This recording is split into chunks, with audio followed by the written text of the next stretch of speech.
we are not alone. These are supposed to be some of the most verified images of giants. People who do meditation for 60 days will lengthen their telomeres. Soon we'll get results, and we'll let you know right here on Beyond Belief. Things seem to be changing in the field of ufology. It's going to be a bumpy ride. That's priceless. Isn't that amazing? Tesla wanted free energy, and look what happened to him.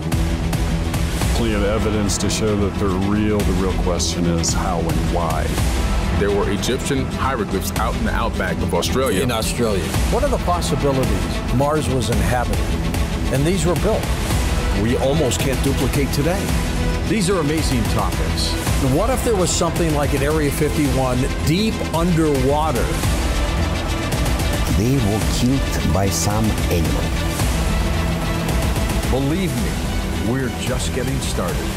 I'm George Norrie, and we here at Gaia are committed to revealing the truth.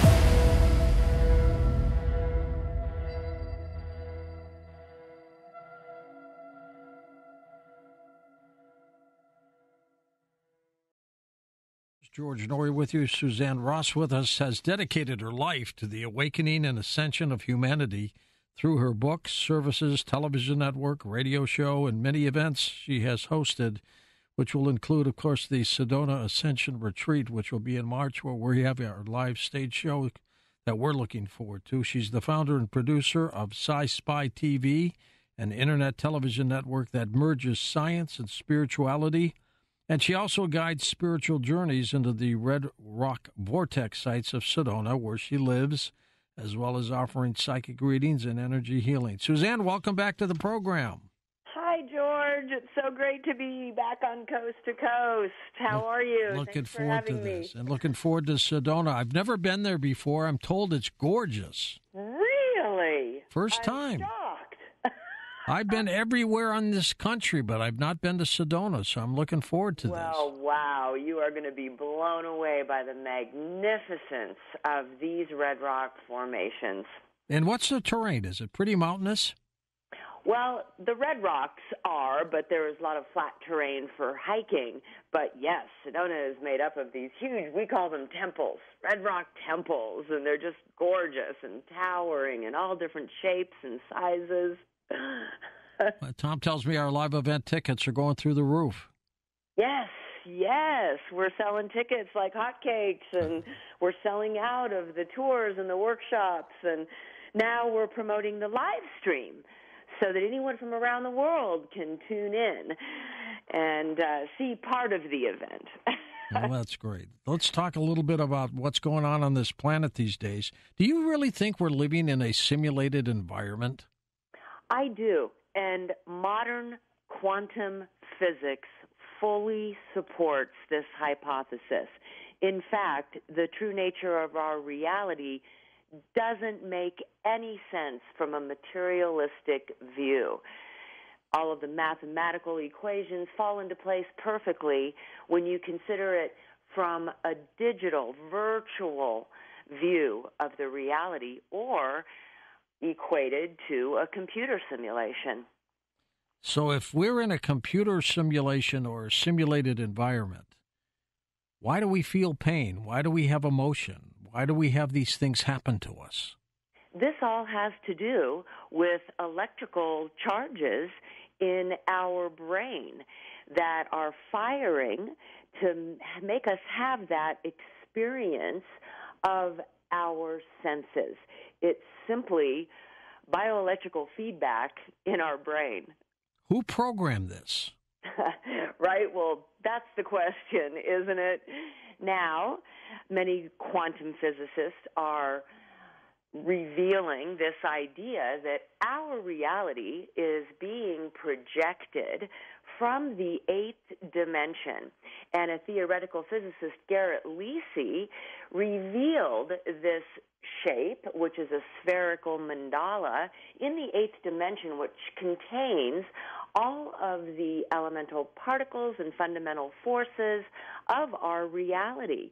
And now theoretical physicists across the board, through all of their equations and experiments, now are believing that this third-dimensional reality is being projected from the eighth dimension by this E8 crystal, or they call it an E8 lattice, which is being projected into the fourth dimension of time to derive our three-dimensional cubical reality.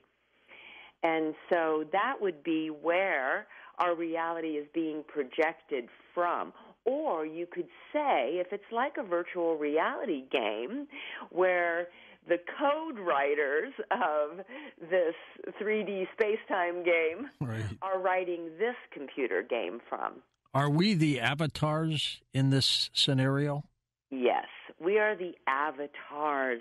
But unlike Sims in a computer-animated reality, of course, we are ensouled.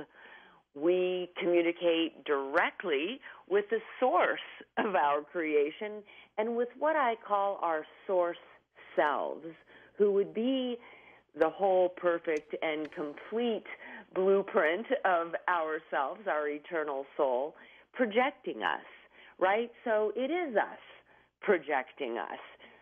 I've been reading a lot about artificial intelligence, Suzanne, and how it's coming along and how it's able to do things, take voices, create things, and people are getting scared because they have a feeling artificial intelligence may start developing its own brain.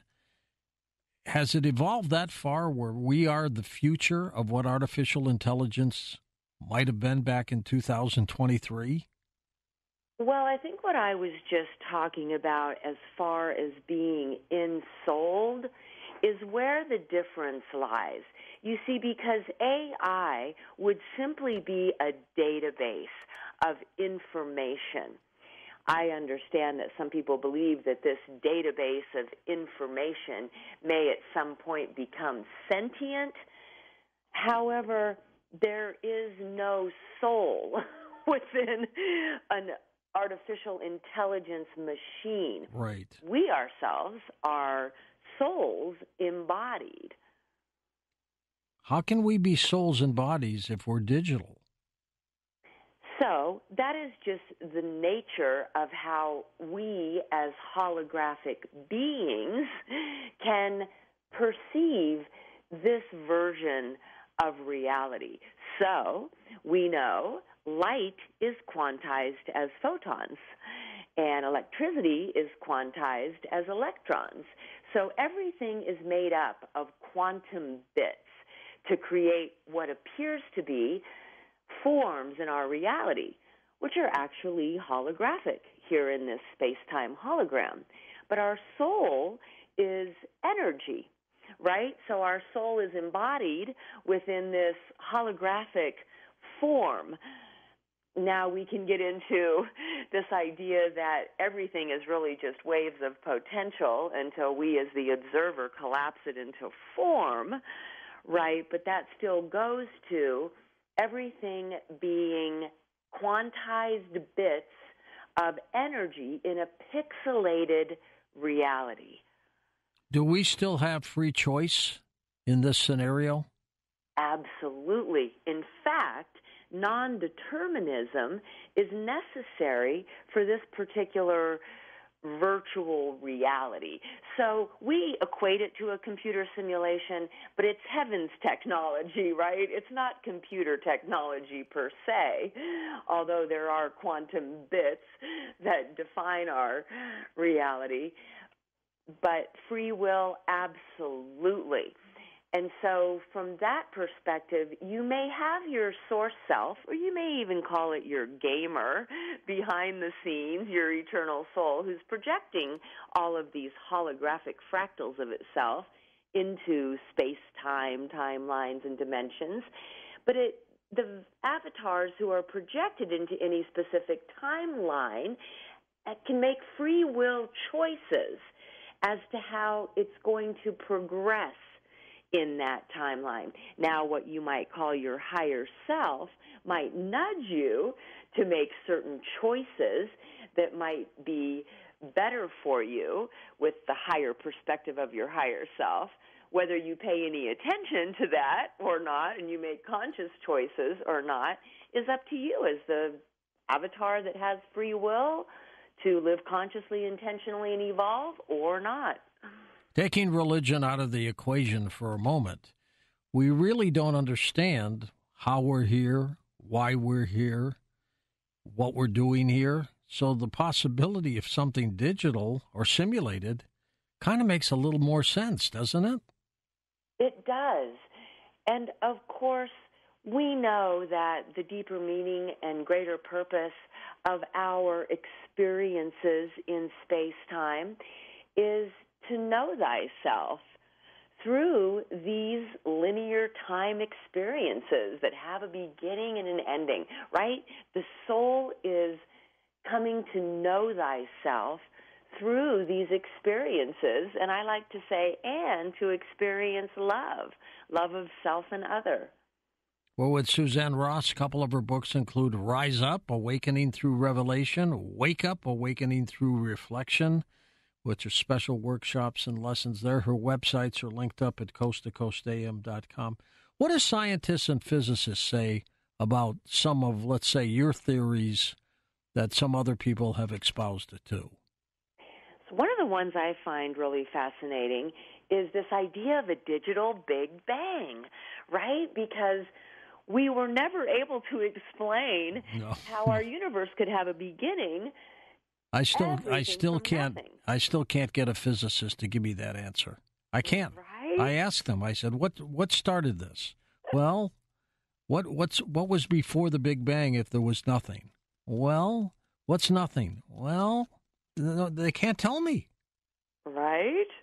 However, if it is a virtual reality, like a computer simulation, there is a point at which that computer game is booted up. Before it's booted up, there is nothing. There is no time or space for it to exist within. And so if our virtual reality is like a computer simulation, it is simply booted up.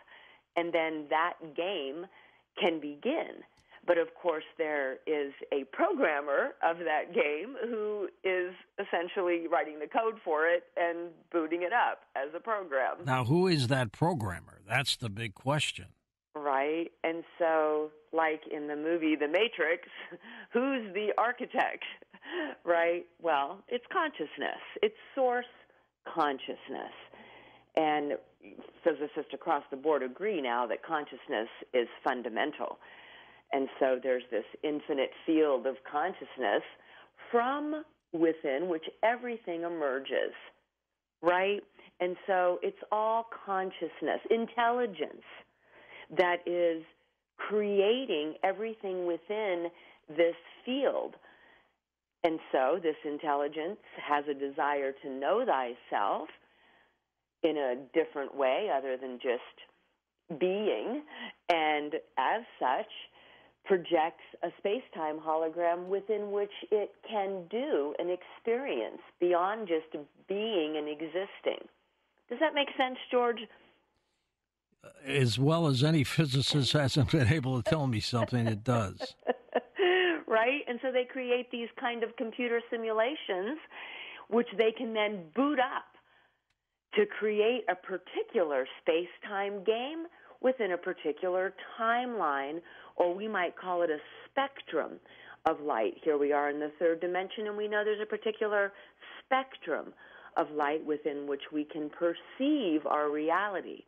If we go outside of that, we may then move into a different version of reality within the next dimensional spectrum. Now, I believe that these games have a particular time limit, not just the speed of light within it, which would be the speed limit for this game or the data processing limit for this game, but also this, say, 26,000-year game.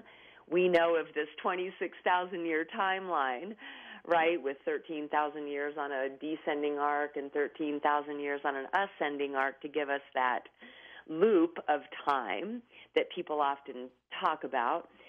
And what if it's the beginning of the game and the ending of the game, and you get to the end of the game, say in a golden age of enlightenment, if you mastered the game, you can then play the next level of the game, or what we might call shift into a higher dimension, or we could call that ascension. But if you haven't mastered the game, you need to go around and play it again a few more times. You wouldn't get off that wheel, or you wouldn't be able to progress to the next level. You'd stay at that level of the game until you master it. Suzanne, let's bring God back into the equation for a moment. Okay. Who is God under this kind of scenario? I believe that God is the consciousness behind it all. The consciousness of God is within all things and beings, because everything emerges from this infinite field of God consciousness. And so I believe that God consciousness, source consciousness, is all that is within all that is, and that we are God. God is experiencing through us as us. All things and beings are intelligent, right? And that's why we can communicate with the intelligence of all things and beings, and that's ultimately where this leads. It's meant to be an empowering perspective that lets us know that we are conscious beings living in an intelligent universe, and as intelligent conscious beings, we can communicate with all of the other intelligence and consciousness in the universe, have an impact upon it to create desired outcomes that serve the highest good for all, especially when we move into Christ consciousness. We start to stream more with source consciousness. Does that answer your question? Partially. Partially. You believe in ghosts and spirits like that? Yes. Well, I believe they would be energy trapped in this dimension, energy that wasn't able to fully move into the spirit world for whatever reason. Sometimes they say people who died a traumatic death don't realize that they died, and their spirit gets trapped here until someone may be able to move them to the other side, right? So I do believe in ghosts as souls that haven't fully passed over. I myself have experienced ghosts. By the way, did you just bark at me? My dog just barked. I'm trying to control them from barking. What kind of breed is it? I have two huskies. I have a coyote husky and a husky mix that we got from the shelter. They're adorable. They're great dogs. Great dogs. The ones with the blue eyes are unbelievable, aren't the they? little one has blue eyes. He's gorgeous. That's something else. Well, if he barks, he barks. He is. He's having a great time. Why do we feel pain if this is digital and simulated? Did they program that into us? I believe that suffering serves a great purpose in this third-dimensional reality. The sensations are caused by electrical charges firing in our brain, synapses firing. However, I do believe that suffering and separation were programmed into this third-dimensional version of the game because it serves a great purpose of allowing others to practice compassion, empathy, bringing people together to care for one another. Also, through suffering, we can learn many lessons. And so I believe that suffering was programmed into this reality, also separation, as tools and techniques for us to learn from that type of reality. So you see, we might shake our fist at the heavens and say, why?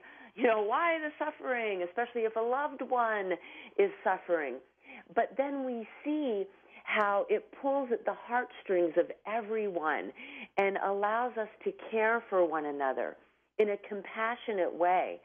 And so I think it allows us to develop these higher traits, and that some people come into this reality knowing that that is one way they're going to be serving by suffering and giving others the opportunity to practice compassion. In the Bible, in the book of Revelation, there are end times. In this simulated game, is there an end time? I believe so. And I think that's even more evidence for a game that begins and a game that ends. Game over. Time for a new game, right? And so in end times, it's a game over. And you reach a 0 point. And you either, go around and play that same game again, right? Or you progress to the next level of the game. Well, fascinating. Suzanne, this game that is afoot, time seems to go by so quickly. Is it conceivable that is included in this? I think that time speeds up as the game is wrapping up. Yes. I tend to think time runs out, right? And so as the ages go by, time gets faster and faster and faster. It's as if the information data processing speed actually speeds up. And in many models of time, for instance, Carl Callahan and his partner was Barbara Hanclau in analyzing the Mayan long count calendar, discovered in their version of the different ages in time that each age actually sped up 20 times. So that you had your long, slow age, say, of the dinosaurs, where time was moving slowly as they lumbered across the planet. But now, everything is speeding up so fast. If our computer doesn't boot up in a matter of a few seconds, we get impatient. It's like, yes, their version of the Mayan long count calendar was that each age speeds up 20 times faster than the last age. What about the afterlife with regards to this simulation? What might that be? So I believe we return to source. And so if this is a space-time hologram, of course there must be some source of it, which is projecting it, and which it is a reflection of. And I call that the source reality. And so I believe that what we might call heaven is the source world from which we come, and everything there is in its perfect divine blueprint. How do you explain reincarnation? And so then the soul, makes a choice to project out into another timeline in space-time and have another incarnational experience, or not. Maybe that particular fractal decides to stay in the spiritual realm for a while to explore more of the spiritual consciousness realm, or it decides to come back into a physical timeline and have another incarnation in space-time. It's all to learn the lessons in the way that you can in space-time. Is death just the originator, just basically canceling us or erasing our program? As if we step out of the game, right? Yeah. Yes. So now we have left the game, right? And why do some leave the game earlier than others? I think that there is some predestination in that. I do believe that the souls have a contract when they come into this reality, and it may be designed to learn certain lessons they have yet to learn in other lives. They may also be here on a specific mission. But then there comes a time when they're being called back home, and so they meet their demise in different ways. And so I do believe that when people pass on, it's because they're being called home. How close are we getting, in your opinion, to the end of this game? I believe we're in end times, George. You I do. really do. Really fascinated by the book of Revelations in the Bible and how they describe the end times, and that there is an ascension of the new earth, which in this version would be those who have mastered this game and are ready to ascend into the next level of the game. And then if there is a destruction of the old earth, that it's just an opportunity for those who need to go around the wheel again or to play those games again in 3D to begin a new game. Is the illustrator of the game constantly changing it? Well, that's an interesting question, isn't it? Yes. So it seems as if reality is malleable because it is consciousness that is projecting it, right? And so certainly there are many designs that can be projected into the reality, many movie scripts that can be written, just in the same way that there are tens of thousands of movies out there, right, that we are creatively writing the scripts for. I'm sure the script writers are creatively writing all kinds of different versions of the game. How did you get to this thought process? What got you there? Curiosity.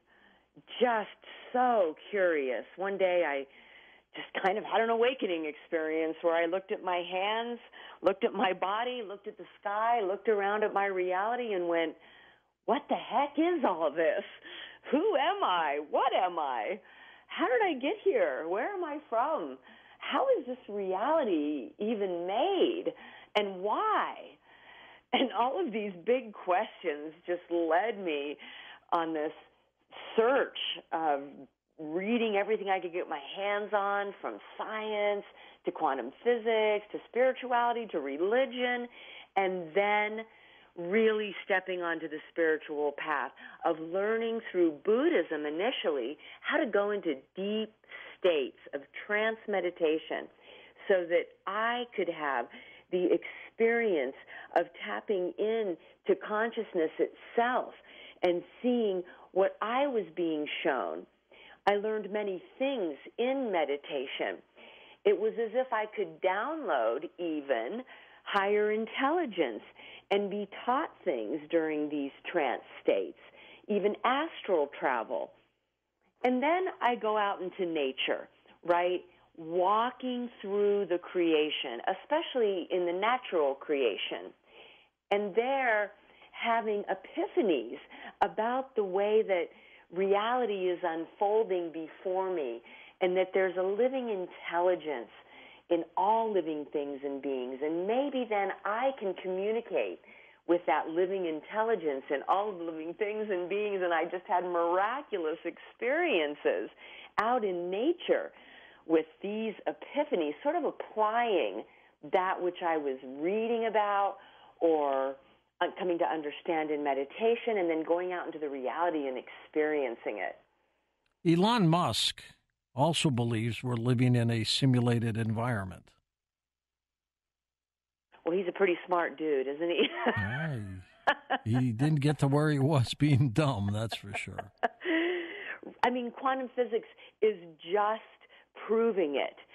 It's the only thing that makes sense based on quantum entanglement, quantum tunneling. I mean, quantum entanglement's all about non-locality, right? And so in this reality, we can affect a particle in a distant part of the universe instantaneously, right? And that can't make sense in a materialistic view.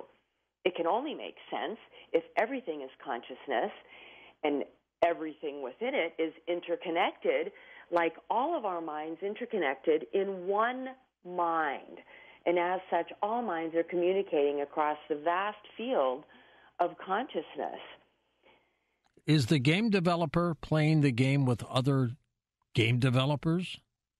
That's such a great question, right? Because who's creating this simulation might be in a simulation of their own, and that simulation is being created by the next. And it goes on and on and on, right? Right. And I think an important part of this vision is that past, present, and future exist all at once. And that's what physicists are coming to say. Now, we know Einstein believed in a block universe where the present was affected by the past just as much as it was affected by the future. And it comes to mind the Philadelphia experiment. I'm so fascinated by these time engineers, right, who were able to actually catapult this large battleship into hyperspace, where it was held in a wormhole, while two of the scientists aboard finally found themselves in 1983, where moments before they were in 1943. And so what was happening was an experiment in 1983 was happening at the same time as they were doing this invisibility shield experiment called the Philadelphia experiment in 1943, and timelines converged. And that situation is a bizarre situation, too, isn't it? Really bizarre. And as the scientists who lived to tell about it, Al Beeler and Duncan Cameron, say that Duncan Cameron, one, met Duncan Cameron, two, in 1983, where he was now 40 years older. They say they had to go to Montauk, and we know all of the crazy things that happened in Montauk with their experiments with time. The time engineers there, they say, were being taught by beings from Sirius, and also these tall grays, who were teaching them these ways of time traveling. They say that the time engineers at Montauk knew how to send Al and Duncan up into this wormhole where the battleship was being held to turn off the generators that were creating the pulsation that was keeping it trapped in this wormhole. Physicists say that pulsating negative energy can keep a wormhole open. It said when they were able to go into this wormhole, turn off the generators, then bam, the battleship returned to 1943. Of course, we know in the remolecularization process that some of the physical bodies actually were embedded in the deck of the ship. Does this game end in a peaceful way or a catastrophic way? I think it could be both. I believe there's multiple realities, there's parallel timelines, and that some can shift into one timeline while others may shift into another timeline where opposite things could actually be unfolding. And I believe it's based on the evolutionary progress of those who were ready to shift into, say, a higher dimensional timeline or the next level of the game, and maybe those who need to play the game again. They shift into another timeline, which might look quite different. How does this balance out in terms of the universe? That's a great question. Karma, right? I believe that the universe is a great balancing act, and it's all based on cause and effect. And so every cause has to be balanced by another effect, which has to be balanced by another cause. And Buddhism would call it karma, right? And so karma is always being balanced.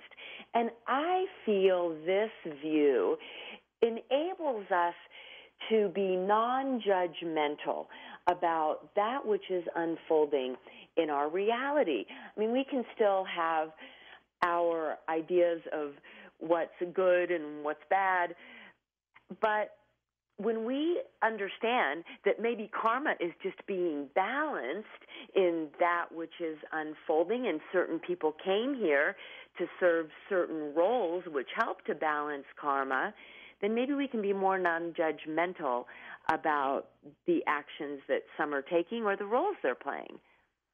And this game that we're in, how many games are there? Countless, right? How many timelines are there within any dimension? How many dimensions are there?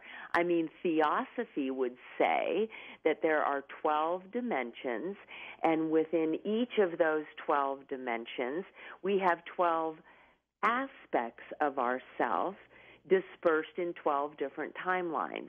And so that would give us 144 soul extensions playing in space-time at any given time. So possibly our source self could play 144 different games with its 144 different avatars. Is it conceivable that we'll wake up one day, Suzanne, in a different game? Absolutely. Will we have any memory about the previous game? I don't think so. What if in a higher dimensional reality it was an expansion of consciousness that's all-inclusive of the lower dimensions, to where we expand our memory and do have memory of our other lives as our consciousness expands. But if we stay in the third dimensional timeline and we don't shift into higher consciousness or have an expansion of consciousness, then I do believe that we would be limited within the memory of just the current third dimensional timeline. This is really something, isn't it? Well, you know what? Even in that Philadelphia experiment, George, Al Bueller and Duncan Cameron, they came out later to try to explain some of the science behind their experiment to understand what might have gone wrong or what they were trying to achieve. And they described time as a torus. You might think of an inflated tire. And time moves around the tread of the tire. But if you could loop around the tire or around the torus of time 60 degrees, then you could phase out of this reality and create an invisibility shield around the battleship, which is what they were trying to do. But because of a trifecta of events, some anomalous atmospheric event that occurs on August 13th of every year, and also this experiment that was going on simultaneously in 1983 in Montauk, they actually went around the torus of time 90 degrees. And that's what caused the battleship to catapult into the wormhole and Duncan and Al to end up in 1983 because they went 90 degrees around the torus of time. Interestingly enough, they say the fifth dimension is an effect on the reality rather than what we might think of as another plane of consciousness or another dimension of reality. So in our reality, we have three dimensions of time that creates this cube, right? Height, width, and then in the fourth dimension being time is an arrow of time. But they say the fifth dimension is this spinner that spins around the linear arrow of time and allows you then to move around time. And I think you've probably noticed in this sort of awakening, or we're talking about fifth dimensional consciousness, people are starting to talk about other timelines, multidimensionality, right? Many of them indeed. What do you think about living in a simulated world, or universe? Check in with us as we'll take calls with Suzanne Ross in a moment on Coast to Coast AM. Suzanne, this intelligent designer, whoever it may be, will we ever have an opportunity to communicate with this designer? Absolutely. I think people communicate with a designer all the time through prayer, through meditation. Psychics, intuitives like myself facilitate people to connect with their eternal soul essence, to view the other lives they may be living through regressions. So we're always having this opportunity to connect with this intelligent field we might call source consciousness. Once we communicate with this designer, can we convince him or her to alter the program? Yes. The answer is yes. How do we do that? So in intuitive sessions that I guide, what I've experienced, as have my clients, is that in this trance state, we are able to tune into what we might call the eternal soul essence, who is the one projecting the avatar into the space-time game by opening this stream of consciousness between the gamer and the avatar. Then the avatar can express its free will to create desired outcomes for themselves or for humanity. And in doing so, letting the gamer know that now the avatar wants to co-create the reality that's unfolding for themselves and others, and thereby have a positive impact on the reality simply by communicating with the programmers. Fascinating. Let's take some calls. Let's go to our wild card line. Welcome to the program. You are on the air with us. Go ahead, Suzanne in Atlantic City. Hello, another Suzanne. Oh, we're out there, I guess. Anyway, you could teach Timothy Leary a few things or two, I'm sure. I appreciate you. Well, your mind is a genius, and appreciate it. And George, you are incredible too. Thank you for the call. Your questions just are so on point all the time, and great. So I agree so much with what you're saying, and yet I still feel like I don't know why. I mean, your words are great. I don't know why you use that word simulate, because I looked it up in the dictionary, and it says made to look genuine, fake. And, that doesn't ring true for me. I'm a Buddhist. I've been practicing Buddhism for over 50 years. And my concern is the future of humanity, but the balance is always necessary. And I think that we, need to be in touch with our human creative side and our autonomous identity, not relying on relating to whether we get the approval of anything, but our own heart. And, that's really where I'm coming from. But I agree with the things you're saying, and it all rings true. But how do you teach these young people that really are like in a quandary as to how to trust what they hear? I mean, where do you direct them? I mean, to me, I started from listening to my heart. That meant being still. That meant being in the void and acknowledging the darkness as not being bad, but as a gestation. And all this creative side has been very neglected, I feel, and we need a balance. That's really where I'm coming from. So, but I'm so enthralled by your conversation, and everything you had to say is so. It's just making all my brain go blah blah blah blah blah synapses. It's waking us all up. Go ahead, Suzanne.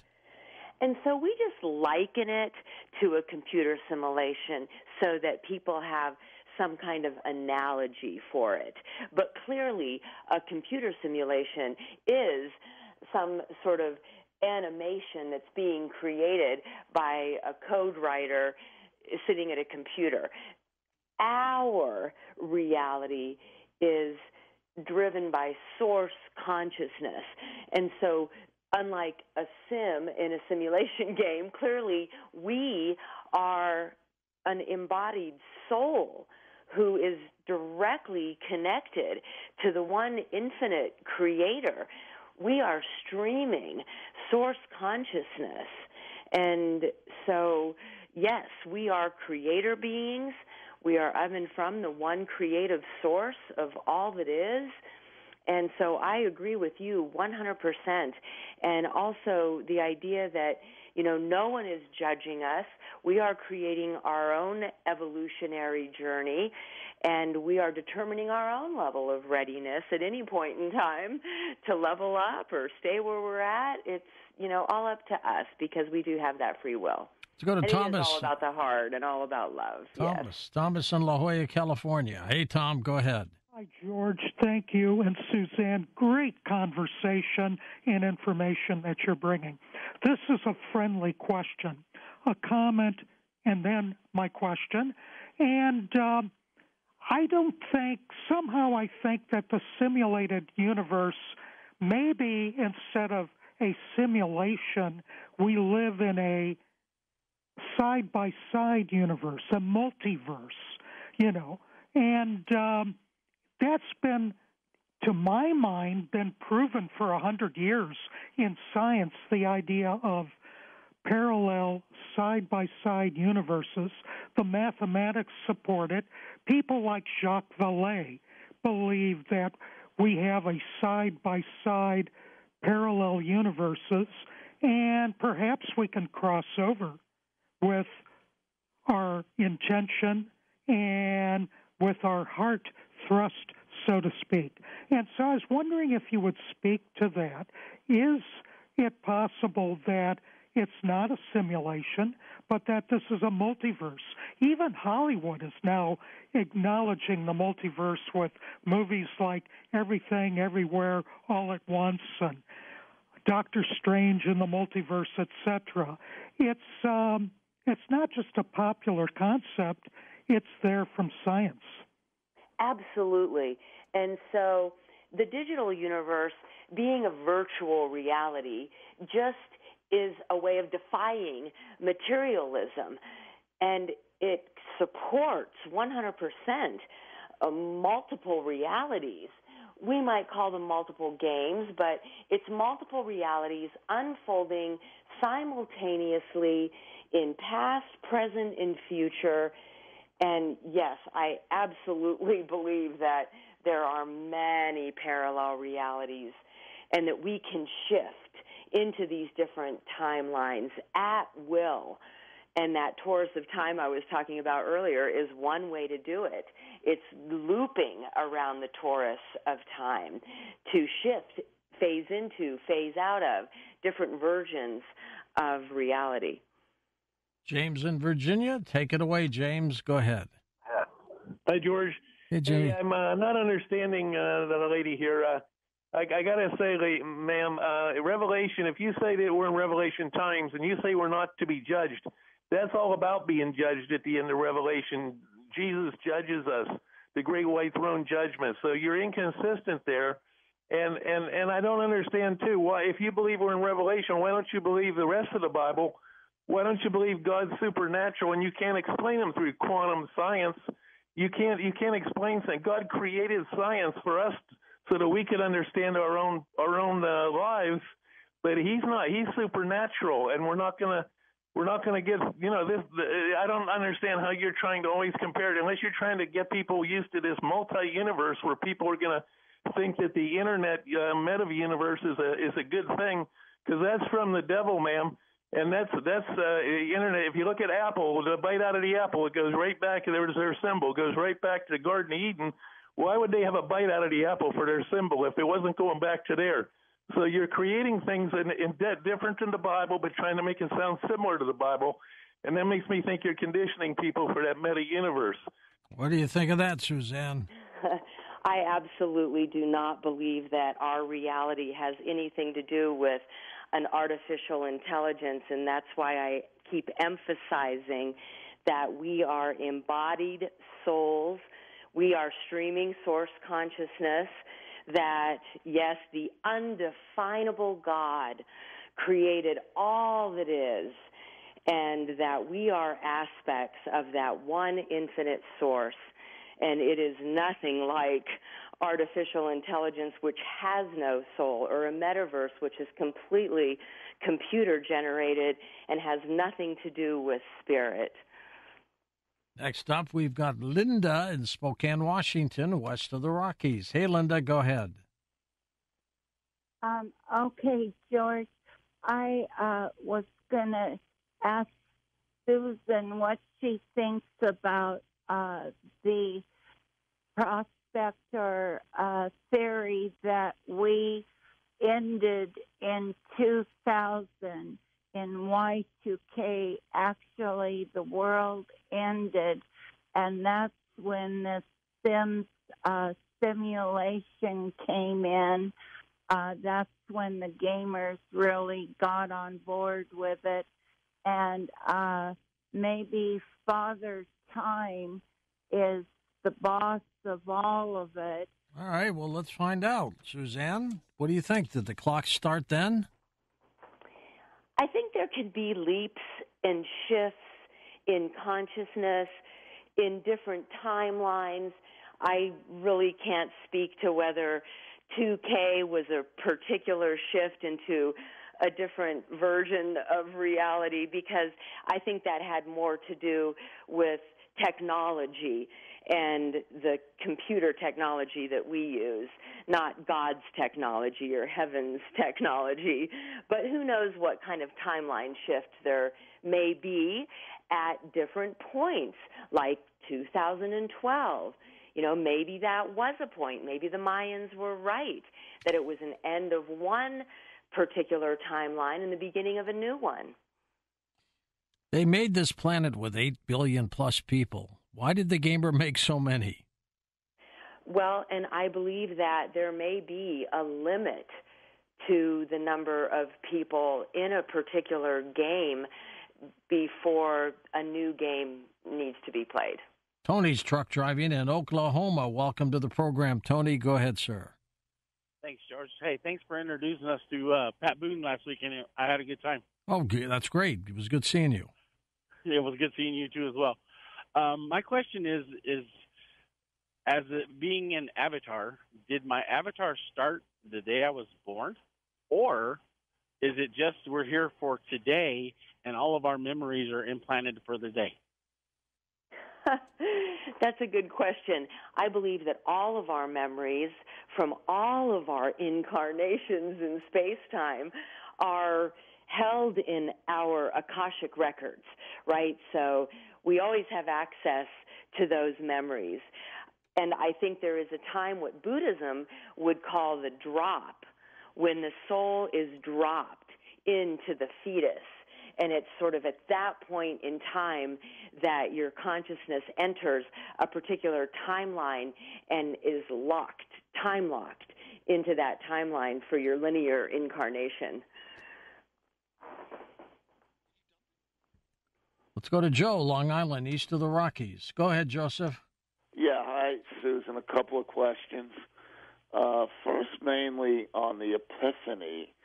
You said you were getting epiphanies. Now, obviously something is clicking for someone getting an epiphany, but how important would be how you describe the epiphany to yourself, language-wise? Like, would it be helpful for people to, when they get thoughts, like make a notation of them? As you get certain thoughts, would the language be important in that process of obtaining an epiphany? And my second thing would be, you mentioned 8 dimensions.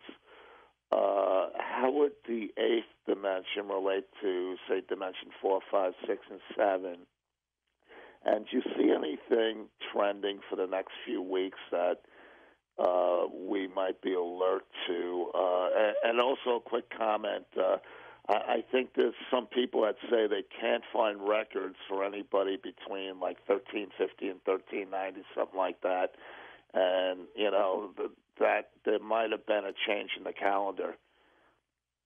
Take what you want, Suzanne.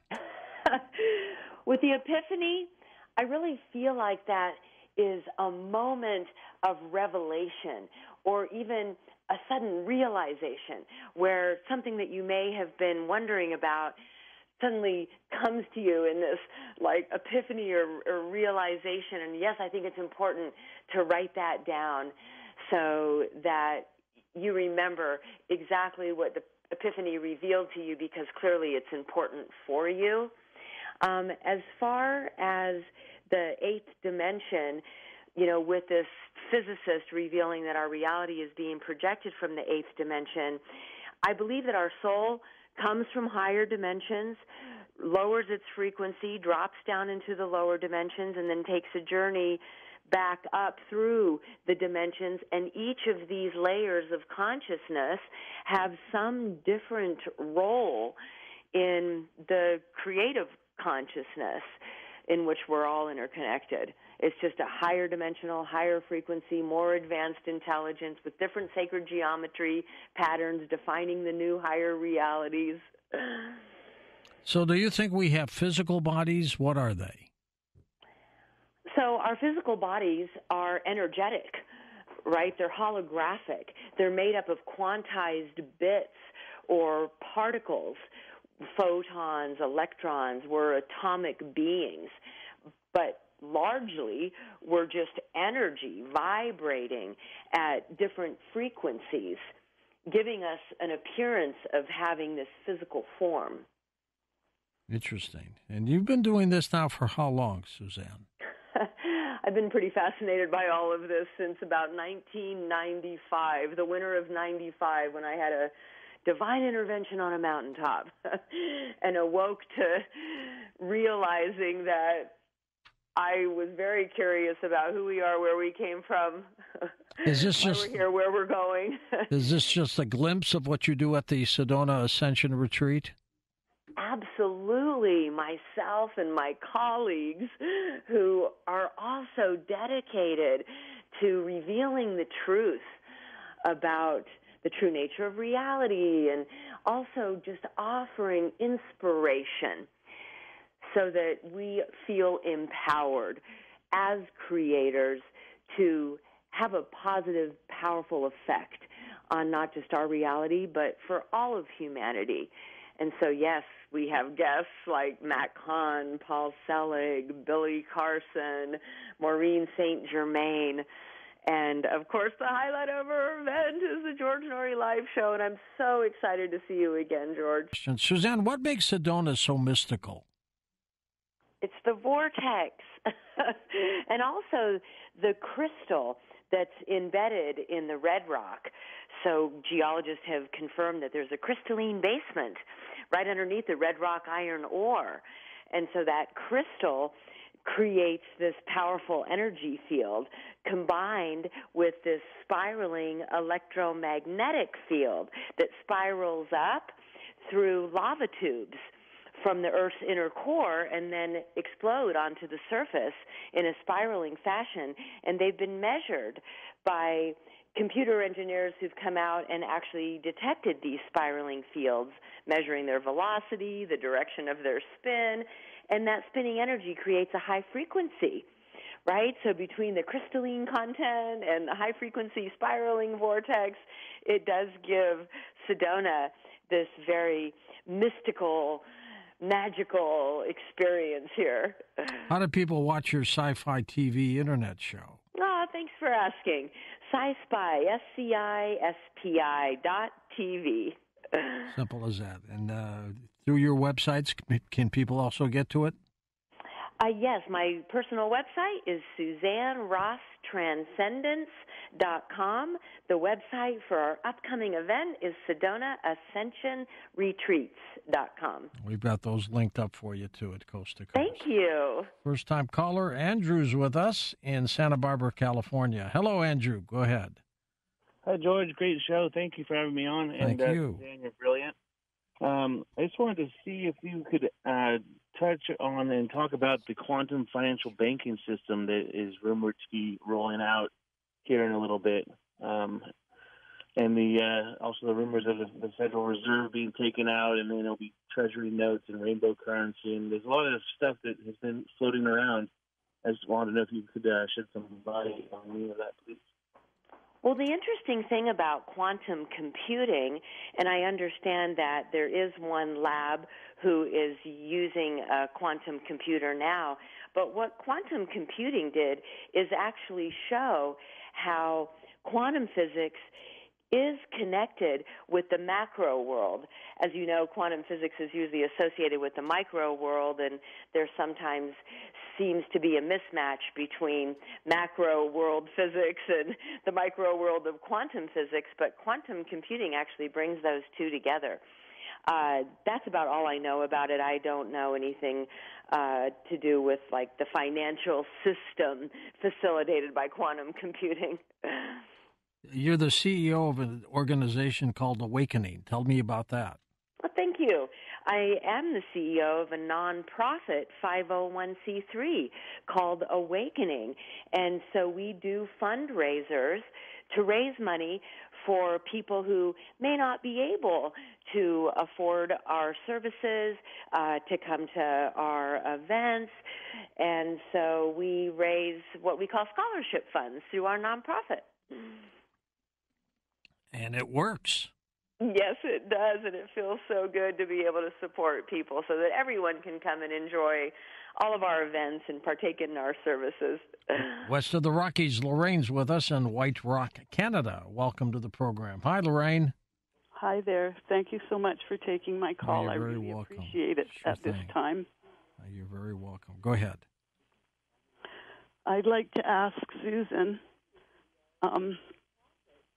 I've always felt like I don't know why I'm here, and I have tried to commit suicide on different occasions, which hasn't worked, obviously. I'm still here. That's good. But I find it really struggled to try and connect with people.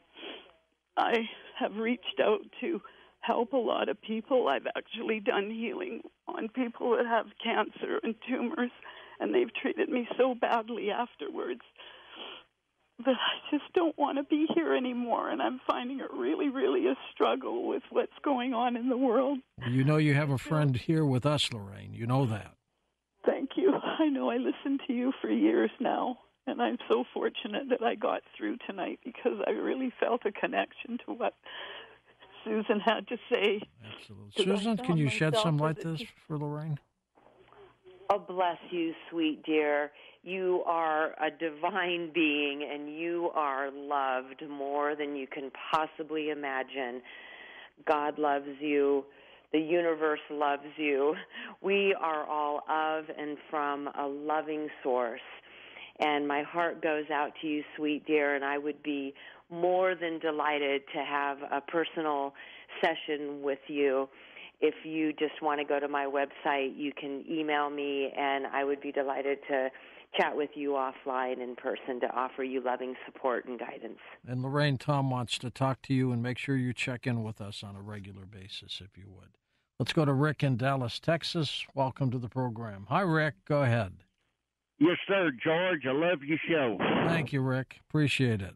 I've been wanting to tell you something ever since that boy called about a week ago. You talking about how, he said he was an ignorant redneck, and he was wondering how stuff, the universe kept expanding, and if it does, what's at the end of it, and if it's got an edge, what's on the other side, what's it expanded into? And you've said, I've heard you forever saying you never had a physicist could explain to you the Big Bang or the beginning. Well, I've got your answer. What is it? And I pondered on this a long time. The thing about space, you can't imagine it having an end, but at the same time, you can't imagine it not having an end. Mm-hmm. Well, the problem is I still haven't gotten the answer at all. He hung up on us before he got the answer. Do you know the answer, Susan? Well, interestingly enough, when we talk about the quantum physics of reality, they talk about how we only render so much of the data that this universe is able to process. And so, what if we are only rendering this unfoldment of a universe within a certain limit? Right? That may not mean this is the end of all that is, but maybe it's just the edge of our particular universe. Because like in the Urantia book, it talks about local universes within larger universes they call super universes, and it's all within a central universe. You know what I'm saying? So we may be in a bubble, so there would be no end. Right? Einstein used to say if you sent an arrow out from your chest, ultimately it would come back and hit you in the back. Right? So what if we're in some kind of bubble universe? And that way there really is no end necessarily. Let's go to Carl in the Bronx. Carl, you're up. Yes, George, thank you again for taking my call. And Susan, a wonderful program you have tonight. I never revealed my heritage to you, George. I come from my family comes from an ancient island off of the Mediterranean Sea, part of Rome. It's called Ponza. It was part of. It was in ancient time. It was called Ia. And my family has lived there from the 1700s. Wow. And Ancient Aliens series did a series on it, where also Cyrus the Witch was on that island that met the Greeks on that island, Odysseus, where he turned his men into pigs, and Odysseus was kept in a trance. Also, Penelope in Greece waited 20 years for Odysseus to return to Greece. My family comes from that island, and I have had dreams from a spirit guide. I asked him 3 questions. He gave me 3 answers. I said, "Are you my spirit guide?" He said, "Yes." I asked him, "How long have you been my spirit guide?" He said, "From the first time you journeyed to Italy when I was 17 years old." And he answered my questions in a dream. In a dream, he answered my questions in a dream. His name was Phantom. I asked him, "What is your name?" He said, "My name is Phantom, like the Pantheon in the highest level, the highest order of law in the Pantheon in Italy." I want to find out, am I part of an ancient soul that's in this universe now? Well, Susan would not know that, but Suze, can you reflect on some of that? Right. Well, I believe that we are immortal beings and eternal souls, and so the possibility of, having our souls incarnate in ancient timelines and then tapping in to memories of that. And I also definitely believe that we have spirit guides that we can tap into who may give us insight about our soul's history. But with our soul history, it's changeable if we're in a simulated world, isn't it? It's changeable. Well, I guess I would believe that your soul is dispersed as fractals throughout multiple timelines, and you can view any one of those timelines at any point in time, and yes, you may be able to affect change upon any one of those realities that are unfolding with the power of your intention to do so. Let's go to Frank in Philadelphia. Welcome to the show. Hey, Frank, go ahead. Hi, how are you? Great. I just have a comment, maybe, I don't know. I used to have thoughts when I was very young. I used to think, what was it like before there was anything? I mean, before anything existed, what was it like? I used to have dreams that I would see darkness and I would see smoke. And I would think, what was it like when there was nothing? Nothing. That's just a comment. And the second one is, I have thoughts that what if everything that I see, I feel, I touch, I understand, even like old newsreels from the Second World War, everything, what if that all emanates from me? What if everything that I see, even as I say, like things from the past, the history, everything, what if all that emanates from me? Well, is that possible, Suzanne? Yes, and in fact, some retinol scientists say that we're not observing our reality, that we are projecting it. And that as if we are projecting our realities, then everything is coming from us that unfolds in our consciousness or may, transform into forms in our reality. He brought up an interesting thought, though, of what was before there was nothing. Right, and that goes back to kind of what we were talking about. Like, if it is like a virtual reality game, that it didn't come from nothing, but it appears to be that way because it had to be booted up. Like, this game has to initially be booted up. And that would sort of help us understand how, it wouldn't come from nothing. There would be something beyond space-time creating these programs in space-time, which might be like computer games that have to boot up. But I believe that everything comes from an infinite field of consciousness that is beginningless and endless. Would you ever like to meet the originator? And if you did, what would your one question to the person be? How do you do all this? How does the game end is what I would ask. Okay. It's an alpha and omega journey, George. We'll return to source. Susan, give out your websites again. SuzanneRossTranscendence.com, and to sign up for our Sedona Ascension Retreat, SedonaAscensionRetreats.com. I'll see you in Sedona with Tom. Can't wait. We're looking forward to it. All right, you take care of yourself. The Coast mobile app is now available for download on iPhones and Android devices. You can become an insider directly through this app. This is a great option for our international listeners, and new users will also receive a free 2-week trial.